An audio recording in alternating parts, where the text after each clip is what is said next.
अगली पहेली, दोस्तों क्या आप बता सकते हैं ऐसी कौन सी चीज़ है जो समुद्र में पैदा होती है लेकिन हमारे घरों में रहती है? अपना आंसर कमेंट कीजिए और आपका टाइम स्टार्ट होता है अब।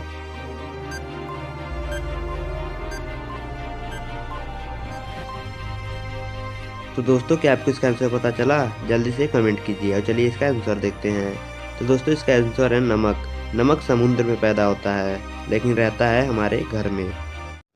रामपुर गांव में दो हवेली थी, जिसमें से एक हवेली में भूत रहता था। भूत का खौफ इतना ज्यादा था कि कोई उस हवेली में जाता नहीं था। हवेली का मालिक बहुत ही परेशान था। वो समझ नहीं पाता था इन दोनों में से किस हवेली में भूत है। अगर कोई गलत हवेली में चला जाता था तो भूत उसे मार देता था। उस हवेली में एक रात रुकने के लिए वह 1 लाख रुपए इनाम घोषित करता है। रोहन और सोहन दोनों हवेली में जाने के लिए तैयार हो जाते हैं। वह हवेली के पास पहुँचते हैं और ध्यान से देखते हैं तो समझ जाते हैं भूत किस हवेली में है। कैसे दोस्तों क्या आप बता सकते हैं? रोहन और सोहन को कैसे पता चला भूत किस हवेली में है? अपना आंसर कमेंट कीजिए और आपका टाइम स्टार्ट होता है अब।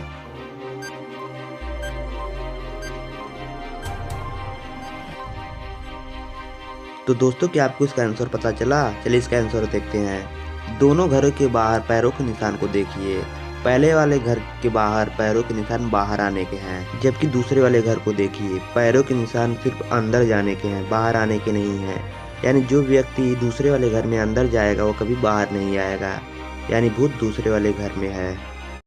विक्की अपने घर में बैठकर मोबाइल से बात कर रहा था, तभी उसका मर्डर हो जाता है। डिटेक्टिव मेहुल क्राइम सीन पर पहुंच जाता है। वह सीन को अच्छे से देखता है, तब उसे दो लोगों पे शक जाता है। वह दोनों से पूछताछ करता है। खाना बनाने वाला, सर मैं तो खाना बना रहा था और मुझे खून के बारे में कुछ नहीं पता है। काम वाली बाई, सर मैं तो अभी अभी आई हूँ और मुझे भी खून के बारे में कुछ नहीं पता है। मेहुल इन दोनों की बातों को ध्यान से सुनता है और क्राइम सीन को दोबारा देखता है तो समझ जाता है खूनी कौन है। कैसे दोस्तों क्या आप बता सकते हैं खूनी कौन है? अपना आंसर कमेंट कीजिए और आपका टाइम स्टार्ट होता है अब।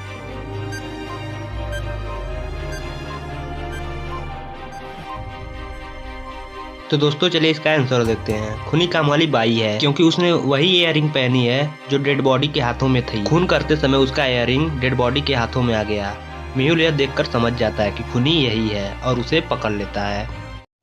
रोहन के पास एक कैमरा होता है जो उसे 10 साल आगे का फ्यूचर दिखाता है। रोहन उस कैमरे से अपनी गर्लफ्रेंड की फोटो खींचता है तो देखता है 10 साल बाद उसकी गर्लफ्रेंड भिखारी हो गई है। इसके बाद रोहन अपना फोटो खींचता है तो उसमें कुछ नहीं दिखता है। तो दोस्तों क्या बता सकते हैं ऐसा क्यों हुआ? रोहन के फोटो में क्यों कुछ नहीं दिखा? अपना आंसर कमेंट कीजिए और आपका टाइम स्टार्ट होता है अब।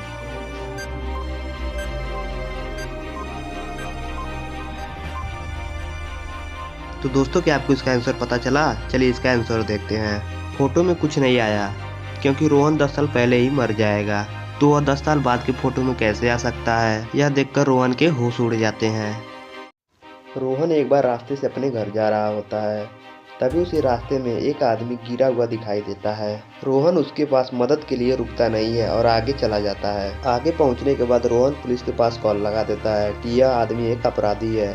तो दोस्तों क्या आप बता सकते हैं रोहन को क्यों ऐसा लगा कि वह आदमी एक अपराधी है? अपना आंसर कमेंट कीजिए और आपका टाइम स्टार्ट होता है अब।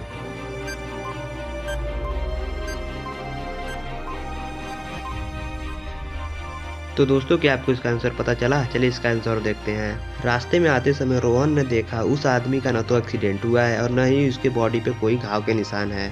इसी से रोहन समझ जाता है कि यह एक लुटेरा है और पुलिस को कॉल कर देता है।